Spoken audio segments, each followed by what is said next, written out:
দীর্ঘদিনের দাবি মেটার পথে দিনহাটায় নদীর ওপর তৈরি হবে ব্রিজ, আর এর জন্য 2,17,00,000 টাকা বরাদ্দ করেছে উত্তরবঙ্গ উন্নয়ন দপ্তর। অন্যদিকে আলিপুরদুয়ারে ব্রিজ আছে, অ্যাপ্রোচ রোড নেই।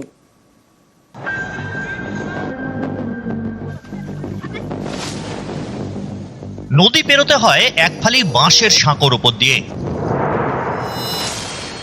না হলে নদীর বুকে হেঁটে।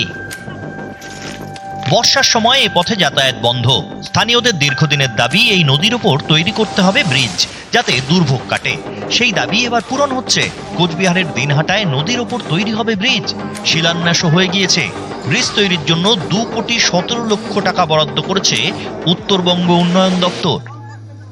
এটা অনেক দিনের দাবি ছিল, সেই জন্য আমরা ওখানে একটা জয়েস ব্রিজ করছি। মানুষের যে চাহিদা, 5টা গ্রামের মানুষের যাতায়াতের ভীষণ সমস্যা ছিল, তারা ওই বাঁশের টারের উপর দিয়ে নদী পার হতে। এটা হয়ে যাওয়ার ফলে তাদের আর সেই সমস্যাটা থাকবে। দিনহাটা 2 নম্বর ব্লকের কিসামত 10 গ্রাম পঞ্চায়েত গা ঘেঁষে বয়ে গিয়েছে বানিয়াদহ নদী। একটা সময় এ নদীর ওপর ছিল কাঠের ব্রিজ। স্থানীয়দের দাবি, দীর্ঘদিন আগে সেই ব্রিজ জলের তোড়ে ভেসে যায়।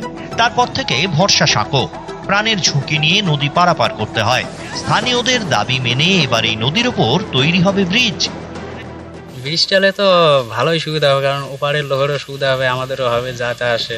ব্রিজ আগে ছিল, এখন নাই, সবারই অসুবিধা হয়েছে। যে তার দিয়েছিল, সবারই যাওয়াটা আসে অসুবিধা হয়েছে। ব্রিজ চাইলে পরে বহু লোকের যাতায়াত সুবিধা হয়েছে, একদিকে অঞ্চল বিশাল সুবিধা হবে, বিশাল। আলিপুরদুয়ারে দাবি পূরণ হয়েছে, তৈরি হয়েছে ব্রিজ, কিন্তু অ্যাপ্রোচ রোড নেই। আলিপুরদুয়ার 1 নম্বর ব্লকের দক্ষিণ কামসিং, এখানকার পূর্বপাড়ায় পাকা সেতুর দাবি ছিল দীর্ঘদিনের। সেই মতো উদ্যোগ নেয় আলিপুরদুয়ার জেলা পরিষদ। তৈরি হয় ব্রিজ, কিন্তু অ্যাপ্রোচ রোডই নেই, ব্রিজে ওঠানামার রাস্তাই নেই। ফলে ব্রিজ হলেও ব্যবহার করা যাচ্ছে না, আর ব্রিজ ব্যবহার করলেও ঝুঁকি নিতে হচ্ছে।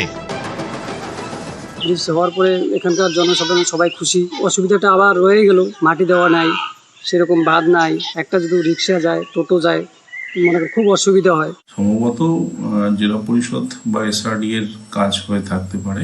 এটা আমার টেনিউরের আগের কাজ নজরে এসছে। ব্লক লেভেলের যারা ইঞ্জিনিয়ার আছে তারা ভিজিট করে দেখবে ওখানে প্রয়োজনীয় কি ব্যবস্থা গ্রহণ করতে হবে, সংশ্লিষ্ট কর্তৃপক্ষকে অতি সত্ত্বর জানানো হবে।